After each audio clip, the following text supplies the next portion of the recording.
Hello and welcome to another episode of the Mastermind, Body, and Spirit Show. I am your host, Matt Belair, and today's guest is a paleontologist and futurist and midwife to a new myth helping to articulate emergent planetary culture and integrate art, science, and religion in a way suited to our evolutionary age.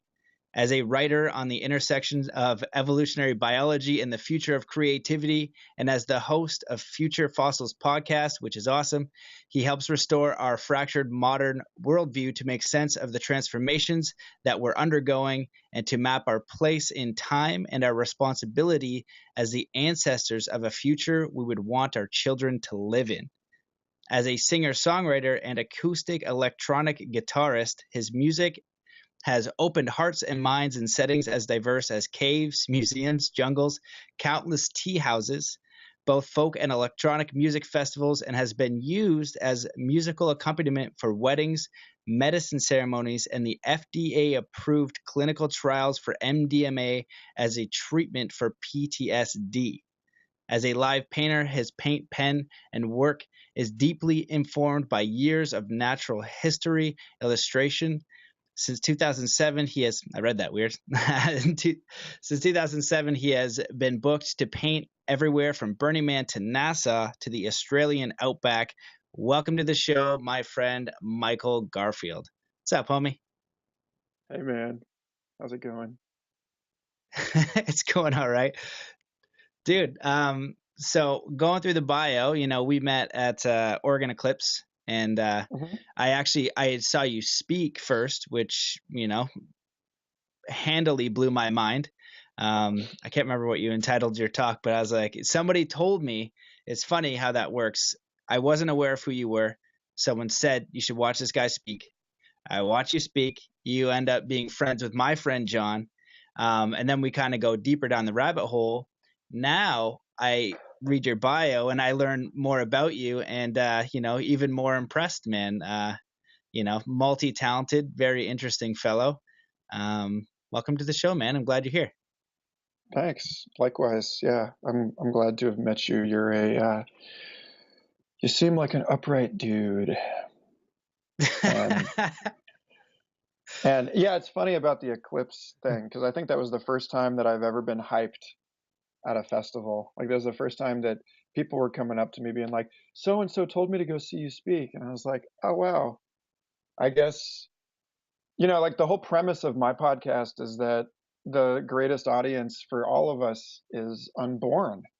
That there are more people studying the ancient cities than we're living in the ancient cities. And so, it's just sort of, even like Johann Sebastian Bach was considered just like a total wash up until his work was uh, like proselytized by Mendelssohn over 100 years later. So it's like and of course, the Van Gogh movie just came out, and there's this cliche that just every creative person is just unappreciated in their lifetimes. But it's been interesting to note that like as we approach the horizon of like the total collapse of space and time, you know, that as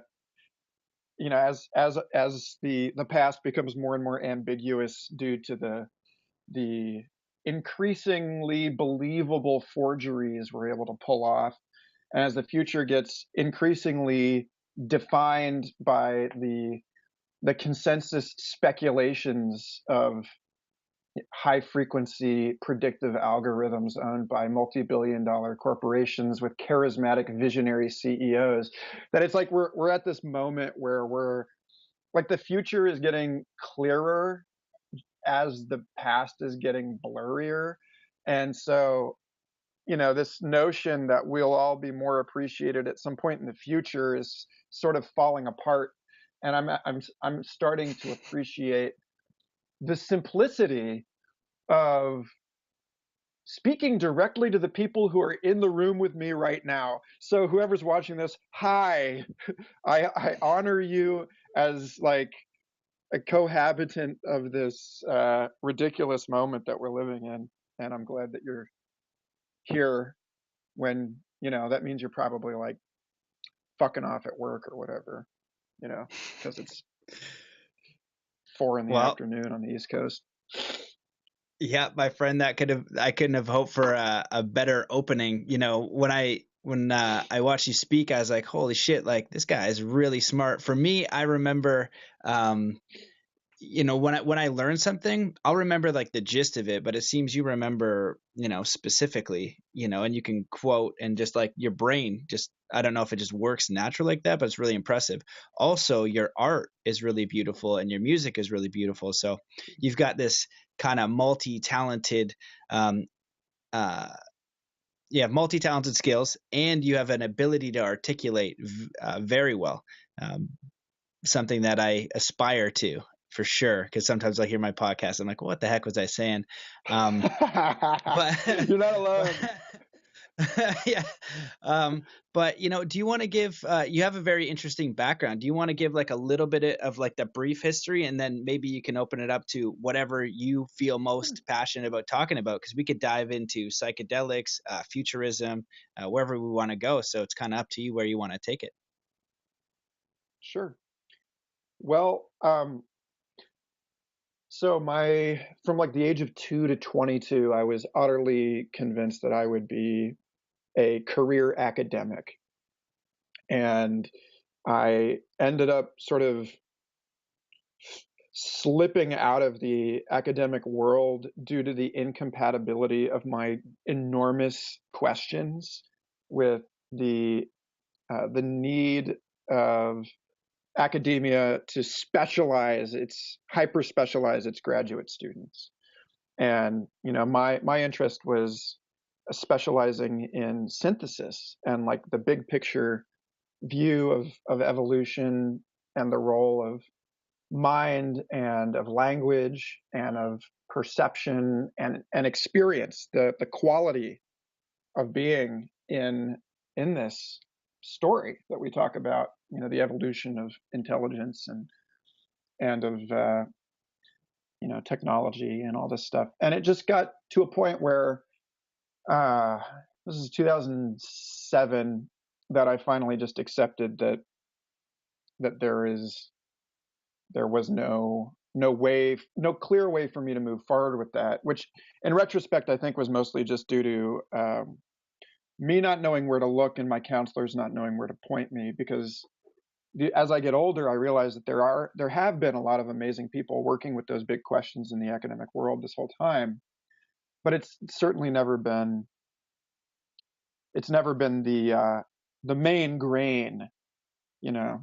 And so I fell out and ended up, just through the vagaries of circumstance, in the music festival world, painting at festivals, because I had some training and some years of experience as a scientific illustrator.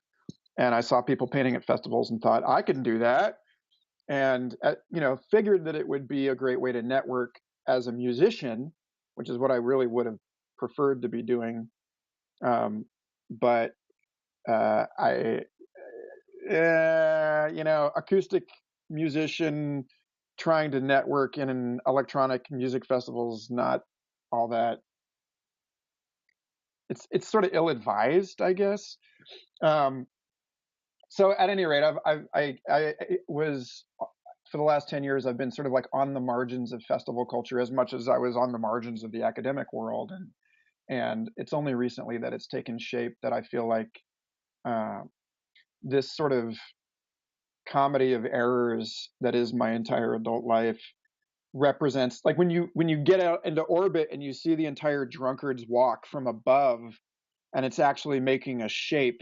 Like, I don't know if anyone saw the opening episode of the new Star Trek series Discovery, but they're walking, they're trying to find a thing, and they're like, "Oh, we've walked in a circle. Oh no, we haven't."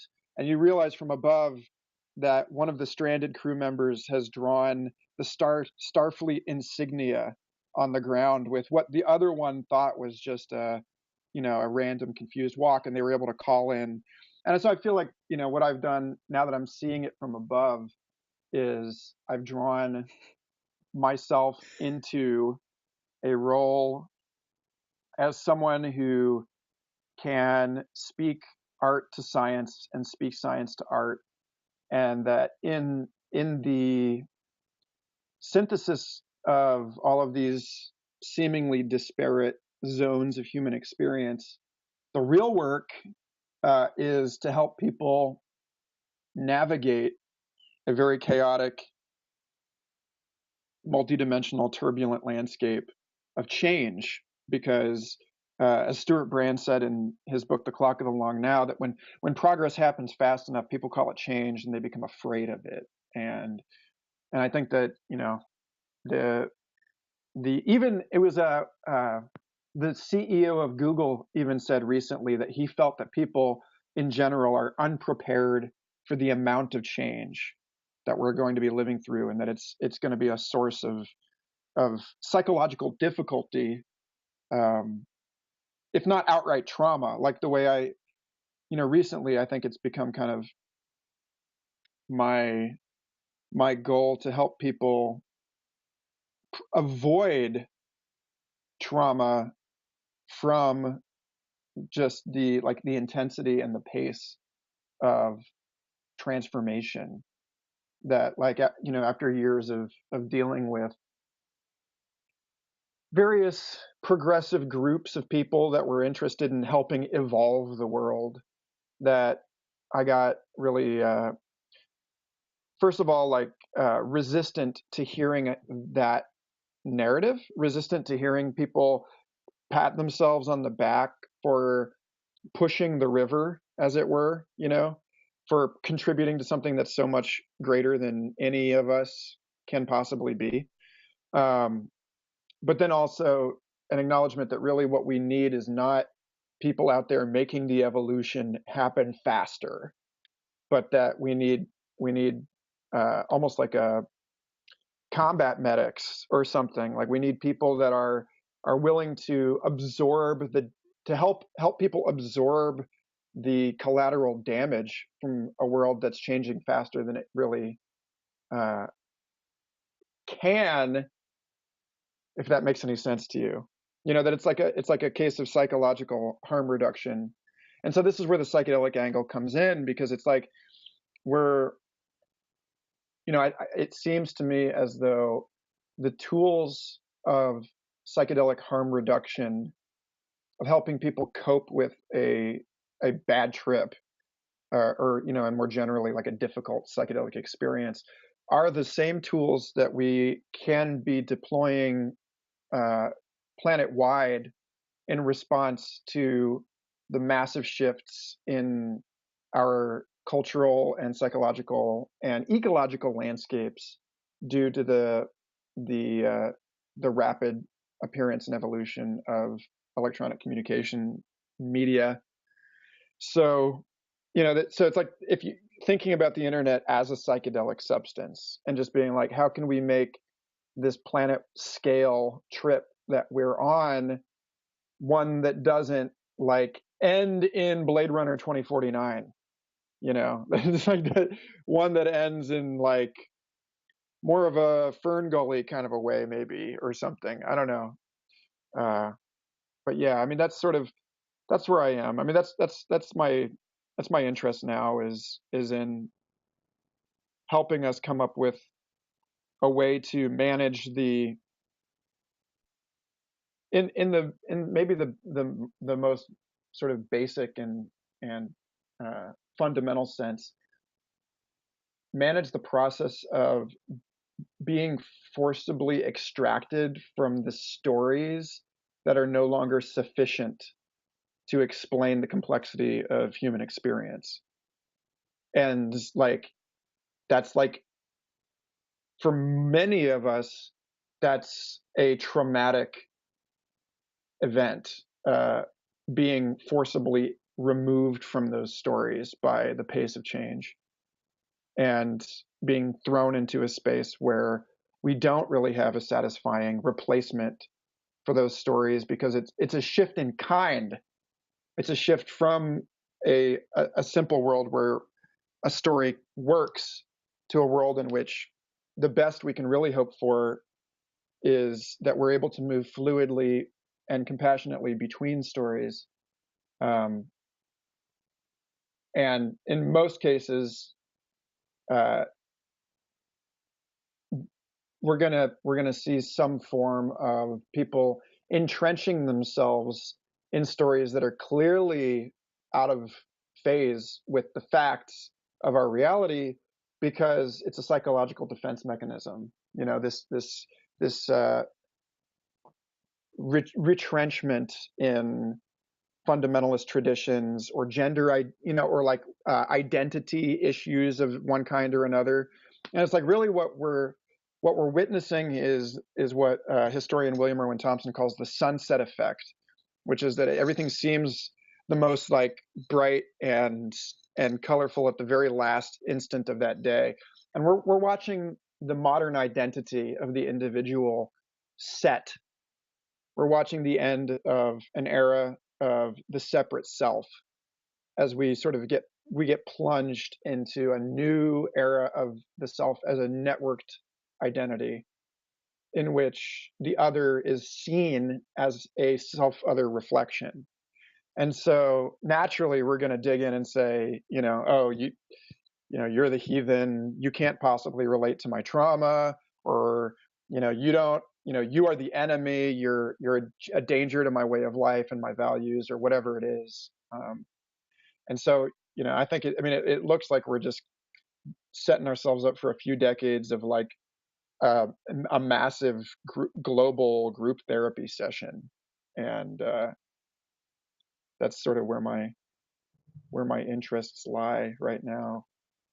It's like it's not a revolution.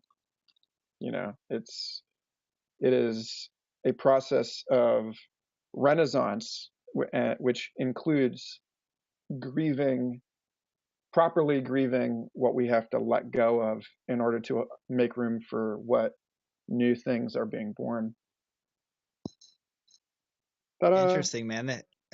There's a lot there. The way that I followed that, and you can kind of add on after I do my best here, but the way that I see it is, our parents, or my dad, getting the internet, just helping him with the email.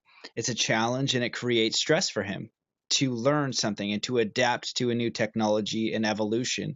And I think that what you're speaking on, and what I see anyways, is that we are evolving very quickly, consciously, technologically, culturally, and it's going to go at a speed where sometimes maybe a belief that you have, and these are core beliefs too, these are people's religions, these are how they operate and navigate reality. And from neurolinguistic programming, I learned how powerful that is. The more root your belief system is, the more challenging it is to let that go.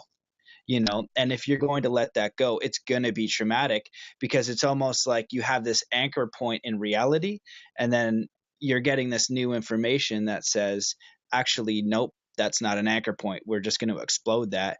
And then obviously, if that happens, you're going to be skeptical of the new anchor point, because you're like, I just did 30, 20 years, 50 years with this anchor point, and now you're telling me it's not real. Crap, but this one's real. And so even to let go would be a challenge, and then to identify with the new one. So it's going to be a lot of trauma, a lot of healing for sure. And that's a very interesting perspective I've never kind of heard. More kind of conscious medics, as people go through and they let go of things, whether it's limiting belief or something that doesn't serve them. I guess we can go a lot of different ways with this, but what I would like to ask first would be, we're seeing accelerated change of consciousness of all these different aspects. Do you have useful advice for someone? For me, I can say, and I don't know if this relates exactly, but when somebody has a belief system, and I'm helping them open their mind to a broader thought, which it's hard, it's tricky if you say truth or not truth, but there are wider perspectives. And once you're in that new one, you don't go back to the old dimension. And I'm trying to offer that, but they're stuck. Do you have any advice for people to be adaptable in their consciousness and their way of being, to reduce the harm within themselves as these things come up? Because it's going to happen individually. It's going to happen whether you like it or not, somewhere. And as it makes you uncomfortable and things rise up, do you have any advice for how people can stay open and navigate these conscious change, which some of them are going to be pretty heavy? So I just had Carrie Welch on Future Fossils, and Carrie's a philosopher of time who's interested in the sort of the texture of time as a fractal. Like if we think about, there's all these different frequencies or like rates at which time moves, in the same way that you got your, to use a tired metaphor, you've got your river, but then the river isn't all going at one speed. It's like the center of it's going at one, and then the little eddies are going at a different speed. And, the river itself changes speed as it rounds a bend and all this stuff. So something Carrie expressed that again was echoed in Stuart Brand's book about time is that there are long, slow cycles and short, fast cycles. And, in an ecological sense, in a sense of like anti-fragility or resiliency or robustness in an ecosystem, you want that to be as fractal as possible. You want the big trees and then the little things that are living on them and the little things that are living on them. You don't want a monoculture, where it's like rows and rows of corn. You want this like, you want the ecosystem to be as woolly and diverse, and every niche is filled. And the same is true of time. Like if we want our experience of change to be balanced and manageable, then most of us are probably due for a correction in the direction of like paying more attention to the cycles of time that are very long and slow and deep. Because right now most of my stress, I would say, seems to come from anxieties related to small scale temporal phenomena. The urgent events of this week and this year and this administration, all the stuff that feels like it's, inbox stuff. And it's like this inbox is, our brains are struggling to cope with so much more information on a daily basis than was ever really the responsibility of a human being to process. But take that, like zoom out a bit. And Carrie suggested, spending more time talking to old people as one example, or just hanging out in nature with like trees and rocks and things that are locked into these much slower frequencies, because it's balancing. I mean, it's balancing in the same way that if you spend all day inside looking at your desk, looking at, your eyes are focused within 3 feet of you, then it's restorative and corrective to get outside and, get on top of something tall and look as far into the distance as you can and focus your eyes into the distance.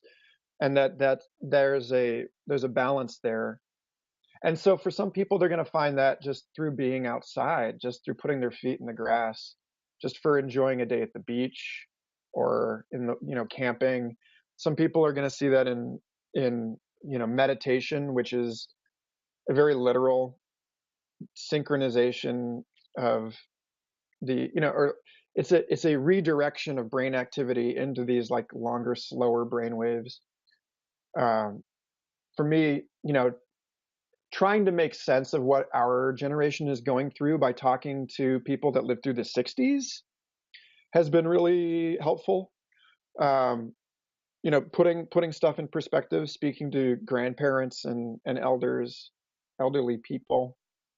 And then, of course, you saw the talk I gave at the Eclipse Festival, which is like understanding our ecological crisis in light of the geological and biological history of Earth, and just gaining some sense that this is not really, in spite of the Silicon Valley hype, what we're living through right now is not really, in some respects, a singularity at all.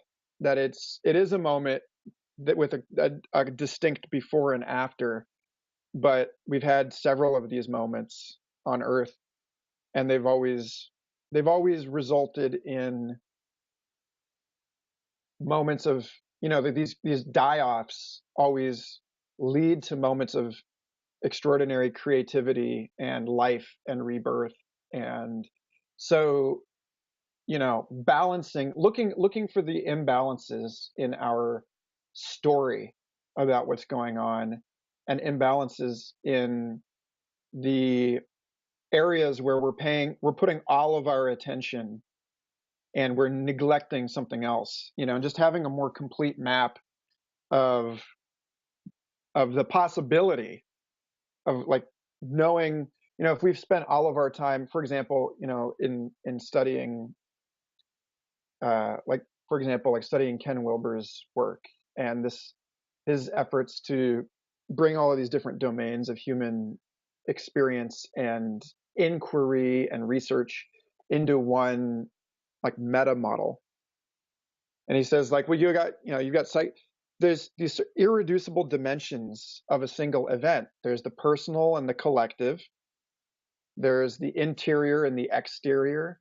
And so anything that you're viewing merely from the position of empirical science, you might say, at bare minimum, also has social, cultural, and psychological dimensions to it. And if we pay only attention to the anatomy of something, then we lose sense of the experience of the thing, the meaning of the thing, the functionality, the internal workings of that thing. And so, just having for me, it's a constant process of seeking that balance, of seeking out the blind spots. What am I not noticing? Which becomes really obvious as soon as you catch yourself in a story of how urgent everything is, because somewhere something is not urgent at all. Or like, oh, what a great person you are, because, like, someone out there thinks you're a jerk. How are you a villain is, like, a really interesting question. As soon as you're, like, satisfied in your moral righteousness, it's like, okay, time to touch base. And the same as the opposite is true. If you think you're a total piece of shit, someone out there is grateful for you. And in most cases, it's probably a good idea to touch in with that, unless you really are just a total piece of shit. In which case, simmer in it for a while. Don't be so quick to escape. I don't know. Yeah. Man, this is going to be fun. It's amazing. I'm going to be able to throw a question your way, and it could literally branch anywhere, which is really fun for me on the other side. Climb it whichever way you like, man. Yeah, well, one thing I'm curious about, because of your work and what you do, you have this background in dinosaurs, paleontology.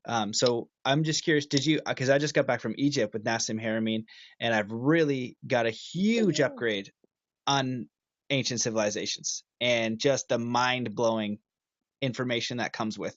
And that is a consciousness expander. I am somebody who has done ayahuasca, done a lot of reading, done a lot of meditation, and still I'm there processing some pretty heady and out there info. And then, so I think it's important to know what our actual past is, so then we can then, have a kind of maybe a better guide on the future, know where you come from. So you have a very right. good grip on that. And so I'm just curious, is there any pertinent information from the past that you've discovered that you find interesting, and how does that lead into what you're perceiving where we're going into the future, in any way that you want to wrap up that question? I definitely talk about this more at length in the Oregon Eclipse talk, which is easy enough to find online, on YouTube or on Patreon or whatever. But in in passing, and I know you heard this already, but in passing, like, I think my main cognitive hack is to convince people to see, or to inspire people to see differently, the boundary that we've drawn between nature and technology. Because when you see everything that human beings are doing as an expression of the biosphere, that we are an expression of the biosphere, and so all of human activity is natural, even if it's not in balance as we understand it, even if it's not healthy as we understand it, that it is natural. In the same way that, like, the poison of a blowfish is natural, even if it kills you. That from that point of view, we can regard any kind of innovation by remixing nature and technology. Basically, we can regard major evolutionary transformations in Earth history in the light of sort of like major inventions.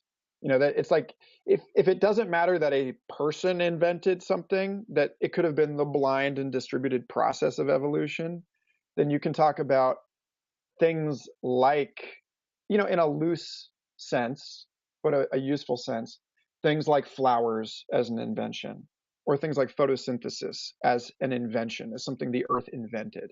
And when you do that, then both the origin of photosynthesis and the origin of flowers look actually quite a bit like the Industrial Revolution or the telecommunications revolution, respectively.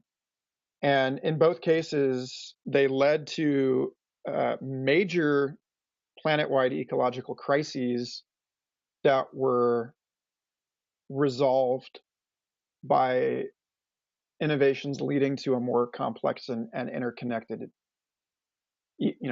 ecosphere. So, like, just to like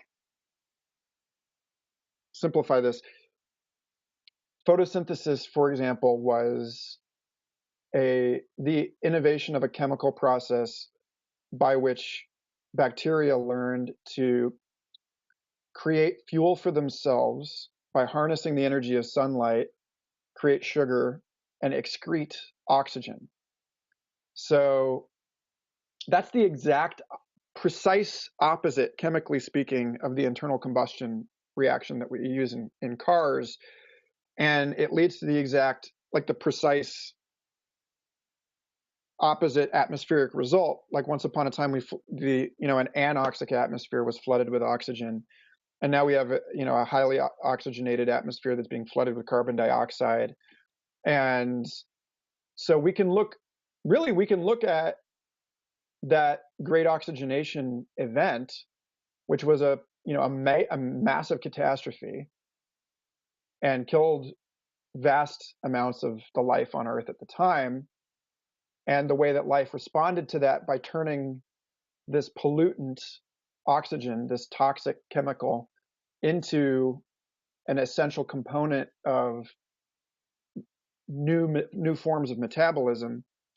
And, like, to me, the like lesson in this evolutionary fairy tale is just that everywhere we find poison or pollution, we have the opportunity to see that as an opportunity.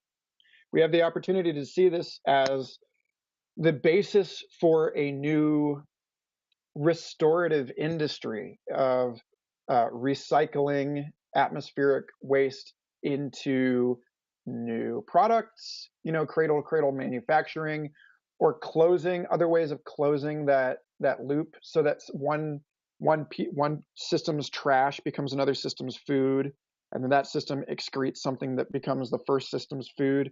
There's, like, all of these ways, like, Daniel Schmachtenberger talked about this on the Future Thinkers podcast, about his main advice to people who are looking for entrepreneurial opportunities in the coming decades being, find places where the loops are still open and close them. And I think that that is the lesson of Earth history for us now is where is the waste? Where is the thing that we're trying to get rid of? And this is true even psychically. This is true in terms of that which has been repressed is coming back into the spotlight and requiring our attention and requiring that we as a society collectively acknowledge and process what we have, for in some cases thousands of years, considered trash. And that means, the very, the children, the elderly, the women, the sexual deviants, the people with whom we simply disagree, that in order to maintain the coherence of our tribal groups, we have picked up a really bad habit of focusing on small differences between us and magnifying them to the point where, rock music is the work of the devil. But of course, rock music is not the work of the devil in that like sense. Like it's the new, greater, more inclusive self appearing over the horizon, emergent as other, and then like it gets, by the time it gets to us, it's self. But it's like, in a way, it's like the amount of evil that we produce, that we create, that we're responsible for in the world is a function of how long it takes for us before we recognize this emergent greater self as self. How long we see kids these days, or the guy across the room or whatever, as something to be feared or shunned. I don't know, am I making any sense here? Like, Yeah, is this yeah. No, I'm with this you, is not a man. dinosaur answer, but Yeah, no. but it is, Well, because it's about finding ways to bridge the other members of the ecosystem into these um, interwoven interbeingness, rather than regarding each other or ourselves as the invasive species that needs to be ejected. And like, make friends with your demons, is I guess sort of what I'm saying, or they will just own your ass and control you, and through you perpetrate unspeakable evil on everyone that you care about. yeah. Yep, with you. So what I was gonna say, to your point, is kind of the idea that all is self. So when you're looking at another individual, this emergent consciousness is not rejecting it. It's almost accepting that within you. If you see hate or fear or prejudice, like it's also in you. All is self, and if you don't push it away, then you can integrate it and go beyond it. And rather than judging it and putting energy there, you're actually just accepting that as something that exists. Is that what you're referring to in different words? Yeah, basically. I mean, you look at the issue of who is the terrorists. I love that conversation in Clerks, where they're talking about all of the contractors that were killed on the Death Star. Oh All the yeah. regular schmucks that were like conscripted into the Imperial Army, clones of people and whatever. It's just like, hey, it's that these are how many, like, hundreds of thousands of civilian casualties did that film get us on the side of rooting for? And it's like, when I hope that's what the new series is sort of pushing at. That ultimately, that I think that we're at a point now where we're so much more sensitive to these moral ambiguities than we were 30, 40 years ago. And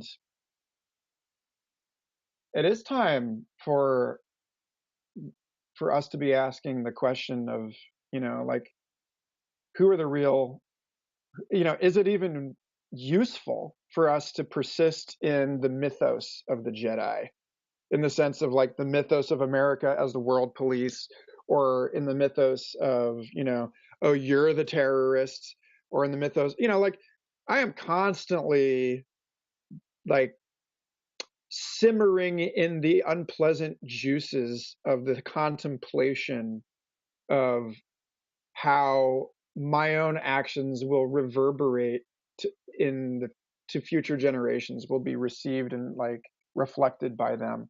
It's like pretty obvious to me that anyone who is that all of us are, no matter how hard we try, complicit in a planet-wide conspiracy of ecocide, and that this will be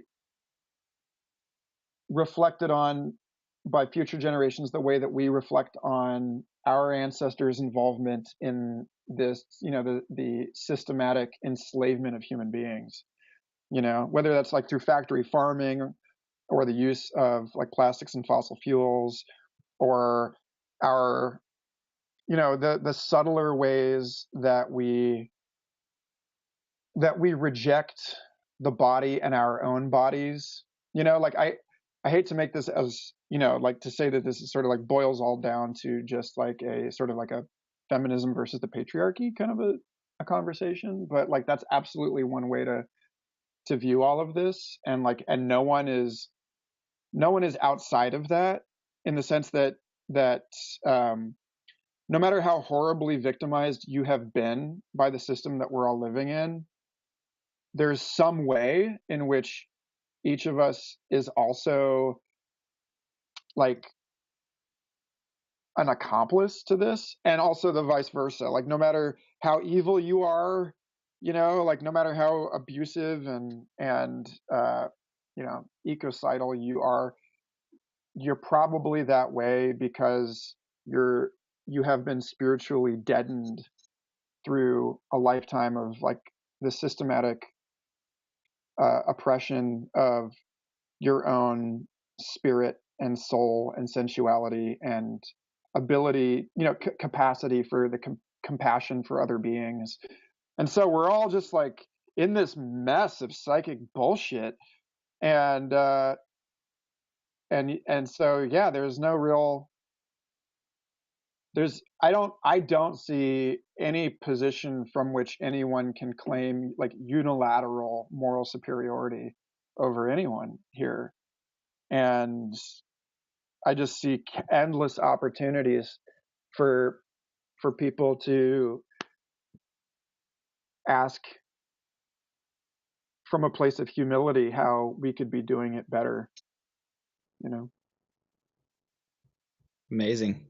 Beautiful, brother. Actually, that kind of led into the question I wanted to ask. And I'll load you up with a couple, and you can choose, which you don't need. I think one is probably fine for you, but I'll make sure I get it out and you can choose. But is there powerful questions that you ask yourself? Were there questions in the past, or you ask yourself now, that allow you more freedom to because we're in an information overload.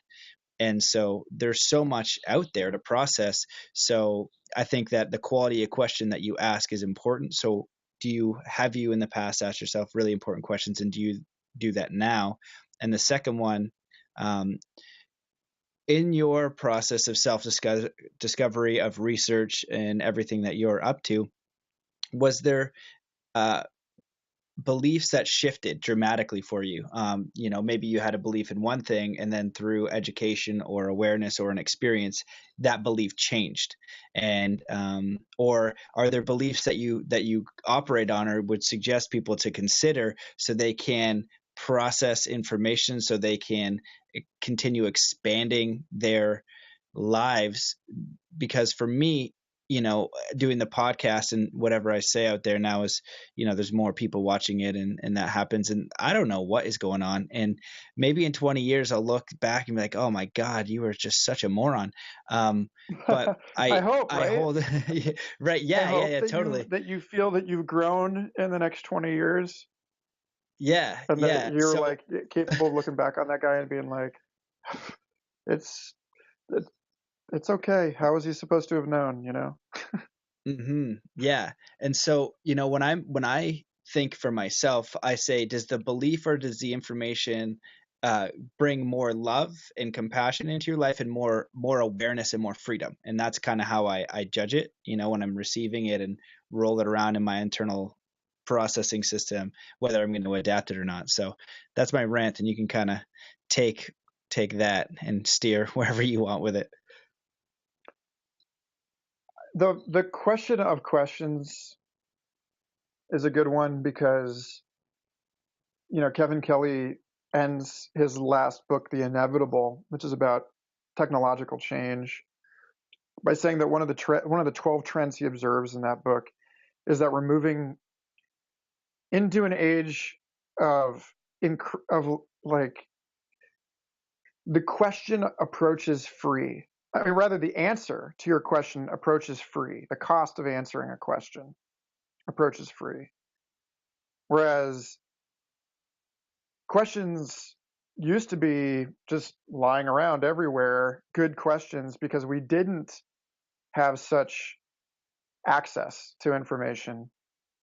And questions that were like deserving of a good answer seemed more abundant. And like now we've sort of reached this point where we're answering the low hanging fruit, and now it's like if you got this, persistent math problem, well, it doesn't take 200 years for somebody's paradox to get sorted out.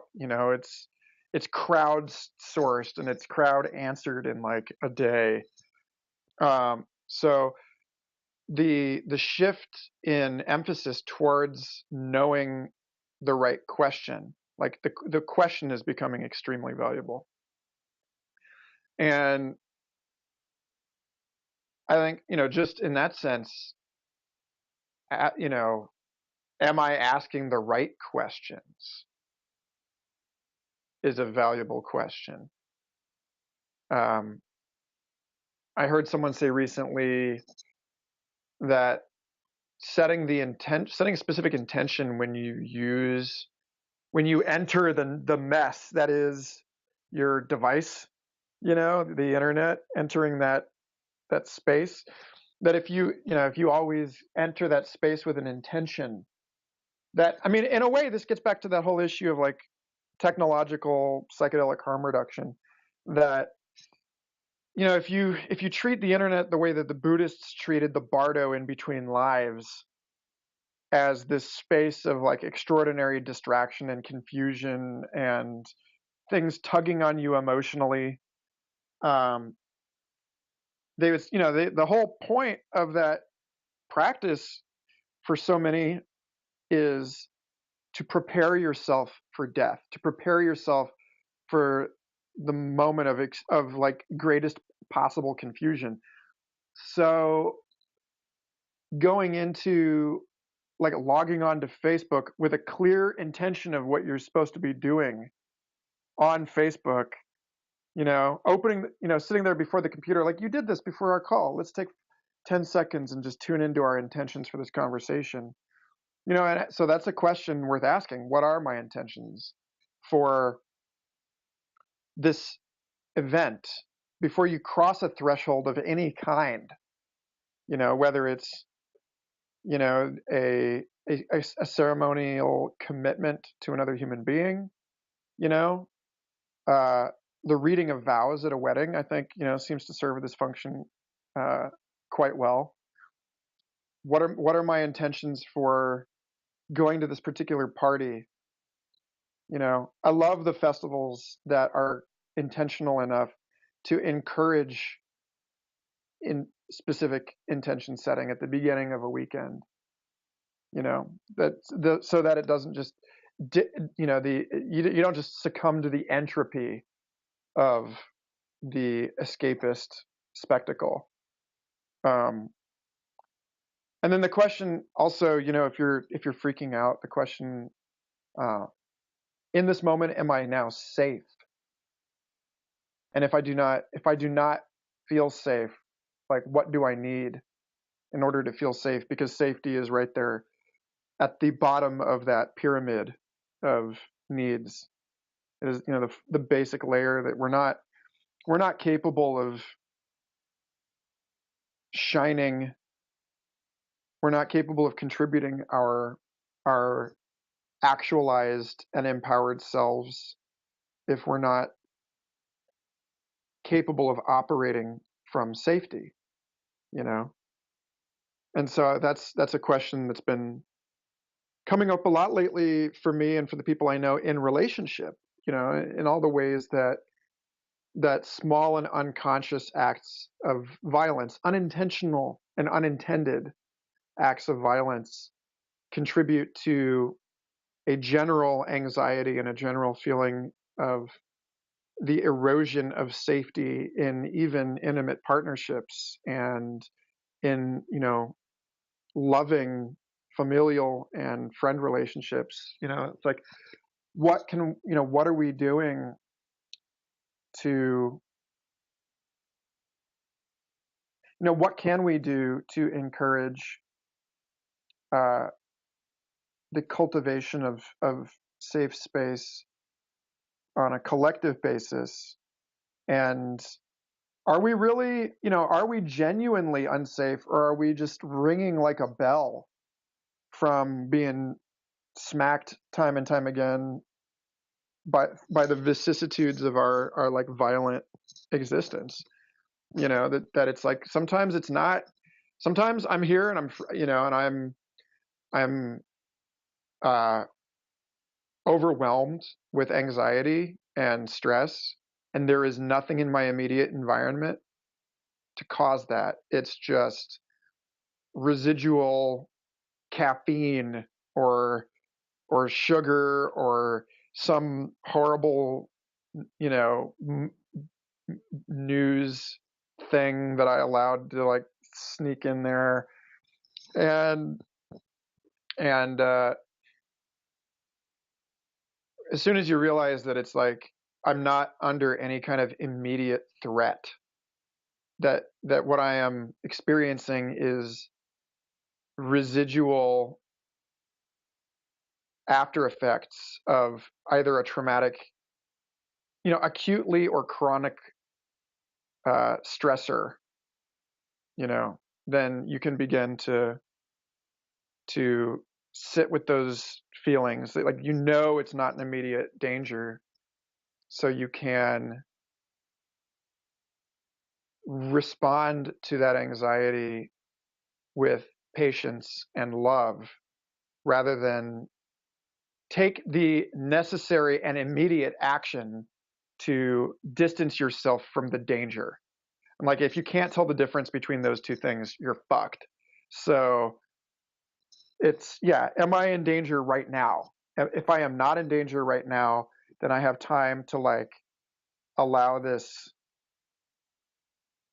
urgent voice to speak its piece and sit back down, so I can get on with the work of everything else. Um, I may have answered both questions there. I don't know. Yeah, it's really interesting. Well, for me, the way that I relate to that is the energy or vibration that you're putting out. So stress creates disease. And so if we are in a fearful state, we are going to be emitting the stress on the body. We're going to be emitting stress, and it's self-imposed. So if we're getting in touch with the way we're feeling, with stress, with fear, with safety, and then realize, oh wow, like I'm creating this within myself. Cool. Take a moment, have a peek at what's going on. If you don't have to run away from anything, there's nothing around. So then process that, and then now you can sit and you can process and you can take ownership of that. So you're not, I kind of say it's a little bit like going around on default mode. We go down the street, we see something, and it makes us, we automatically emote. We have a feeling, so we're going around, and the news will make us feel a certain way, our friends will make us feel a certain way, but most people don't pay attention to that. And so when people are consistently in stress or in fear, or in the need for safety, it's not a high vibrational state, it's not a receptive state, it's not a growth state. So being mindful of that, I think, is very, very powerful. And I really liked your first question. Am I asking the right question? Is a great question. That's amazing.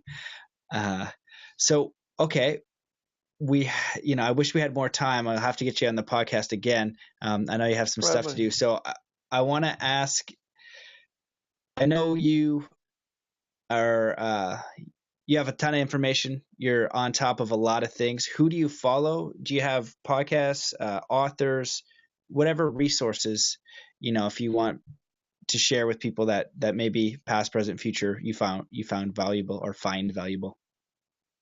As far as news, and specifically like future related news is concerned, I follow a number of email newsletters that I recommend to people. One is called the Exponential View. One is the Arlington Institute's Future Edition, which is future sharing the letter E with the word edition. So Future Edition. And then one is Slate Magazine's Future Tense, which is they have a whole subsection of their publication in a collaboration with Arizona State University that's specifically focusing on futurism and like visioning of the future. Those three are really good. Also, Glitch ET, which my buddy Wei Spur Chen here in Austin puts out, which is a little more dystopian. Kind of the future is scary. Let's stare into it together. Kind of a newsletter, but it's good stuff. Those are all I find useful if you're looking at the wider trends, which I prefer over, like I said, there's focusing on the longer cycles, I think is a corrective for the weaponization of anxiety by the 24-hour and like weekly and monthly news cycles, in order to gain ratings. That you really don't need to hear about it every time someone in your town dies in a car wreck or gets murdered or whatever. I hate,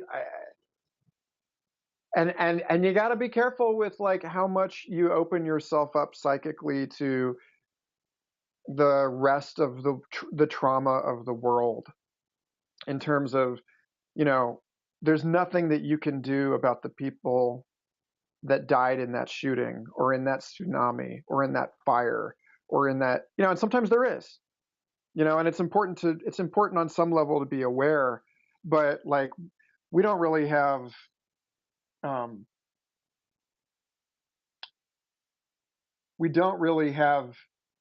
any kind of precedent for what it does to people to try and keep up with and feel socially required to keep up with every disaster that's happening everywhere on the planet at the same time.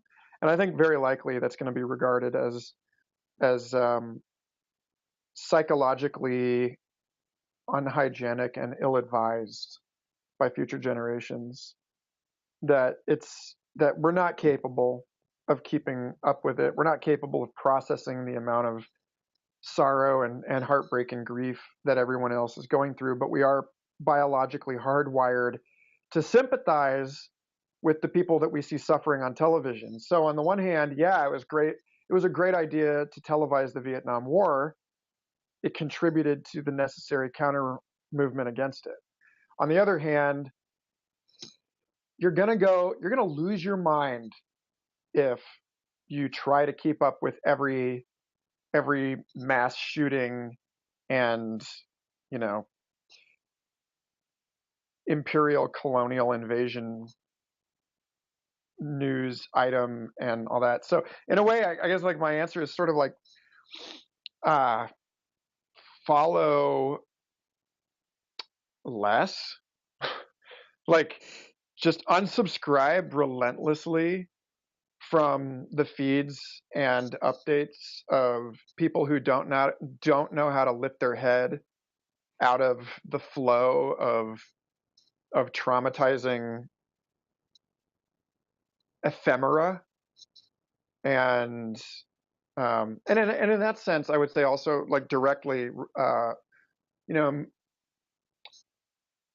I also really pay a lot of attention to people who I think are doing good work to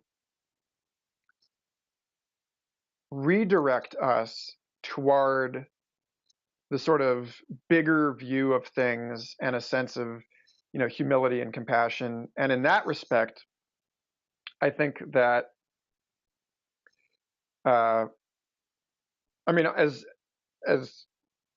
silly as this might sound, I think Duncan Trussell is doing a really excellent job of this. The comedian Duncan Trussell with his podcast. I heard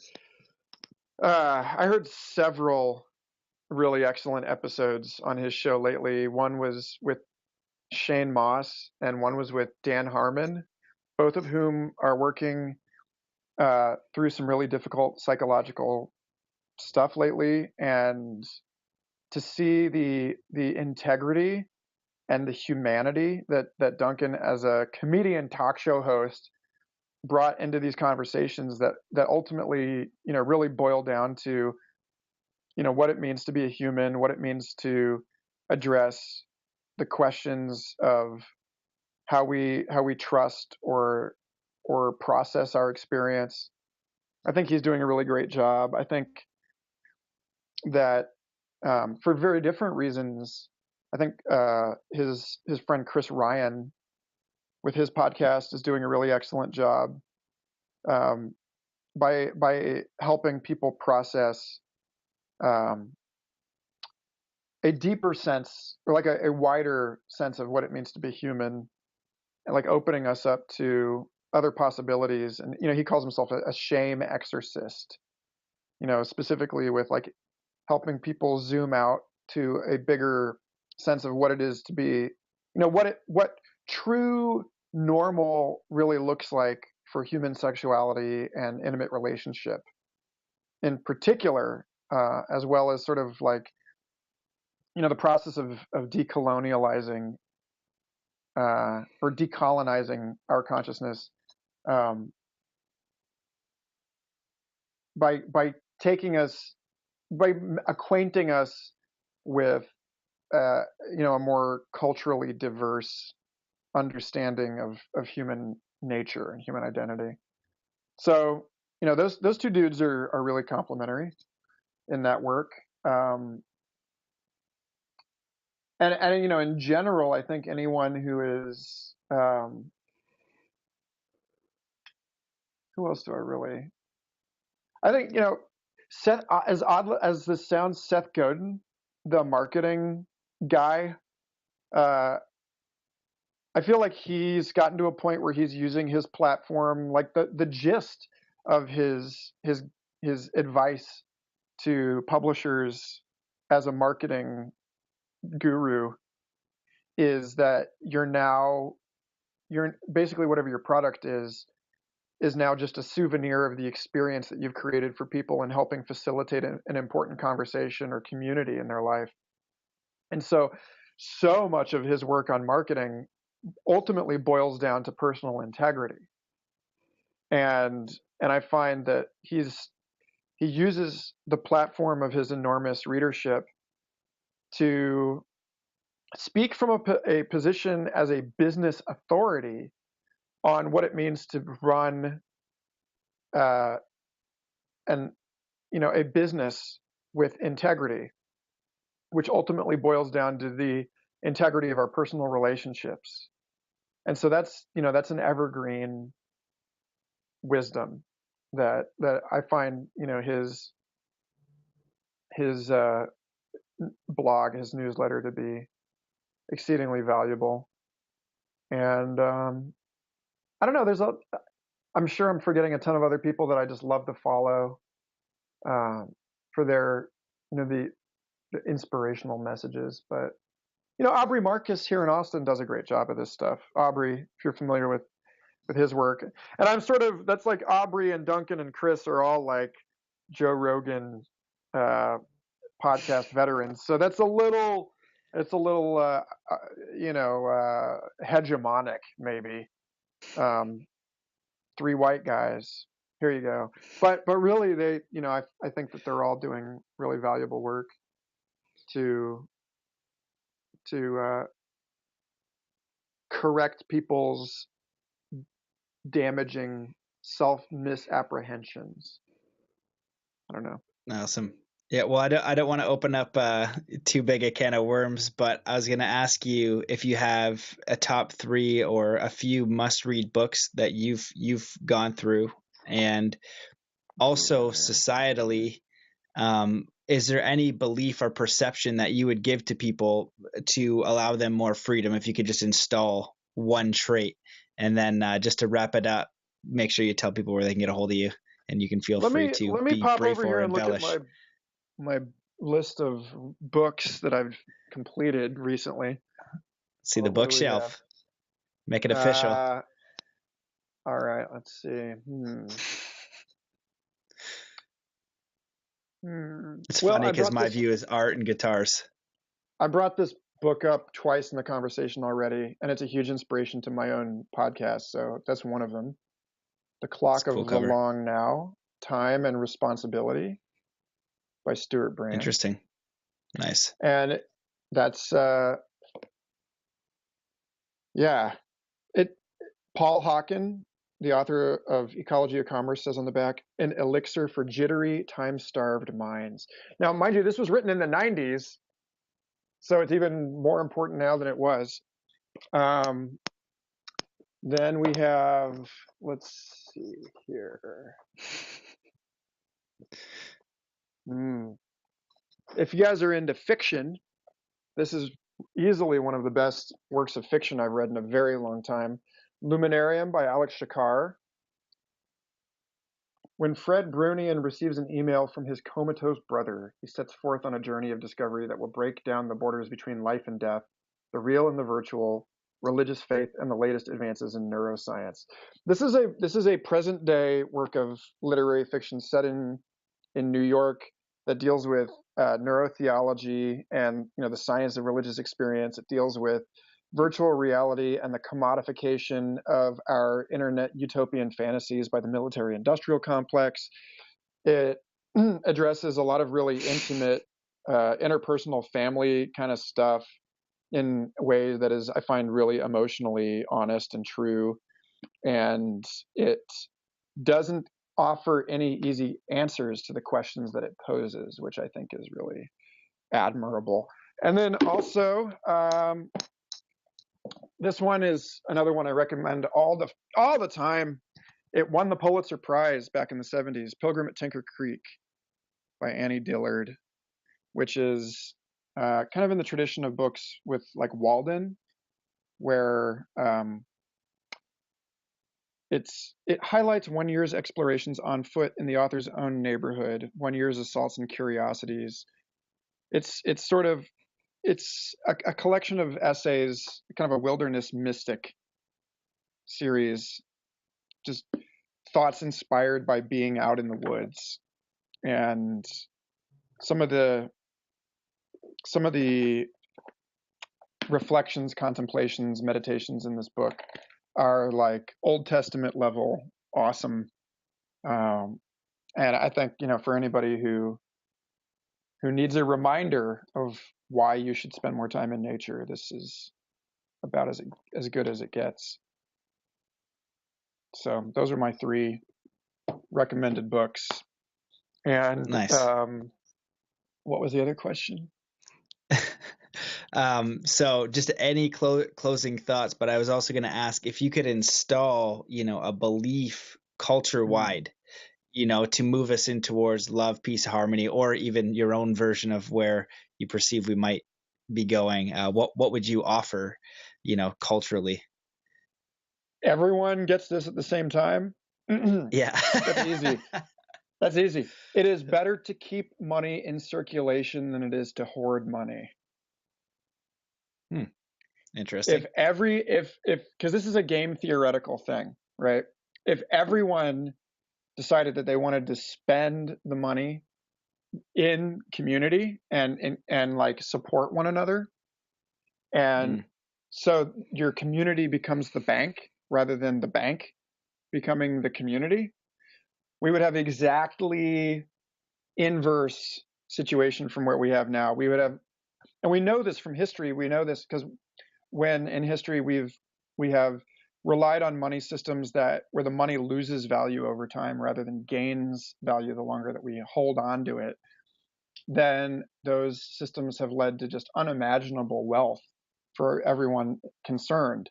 You know, that money really should lose value the longer that you keep it, the same way everything else does, the same way grain does, the same way news does, the same way a blood sample does, degrades over time. If money is the blood in circulation in society, therefore hoarding money is equivalent to acting as an agent of coagulation, and we can kind of see the ultra wealthy in this situation as a massive blood clot causing a stroke in the brain of our society. And so, you know, but the thing is, it's a really hard habit to overturn because we can't, you know, because the rules are what they are, and it's very difficult for us to just decide that I'm going to give all my drugs away and expect, you know, like bank on the expectation that that will be returned, because we're all deeply programmed with the belief that it's dog eat dog and that everyone's out to just exploit everybody. Um, so like we're also afraid of people cheating the system of the gift economy that could be, that we've slumped into, you know, at best, a sort of like transactional reciprocity, and we could do a lot better than that. And I think, maybe